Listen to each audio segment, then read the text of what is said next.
My name is Bob Baldacci, and I've been here a year and maybe 3 months. I do quality and compliance primarily with FDA regulation.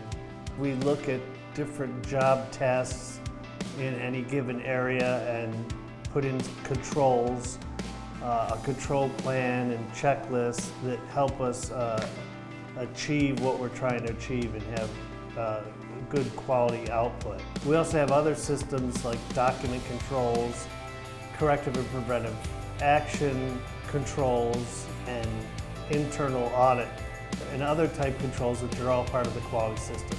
The existing design is a very safe design, but we constantly monitor any kind of customer feedback and we look for ways to continuously improve. A big part of what we're doing relates to the safety and effectiveness of the device and continuous improvement leading to customer satisfaction. It's important to me because it's a good company and it's a vital product for the families that require something. They may not have something that is as safe, as effective as what we provide if we didn't exist.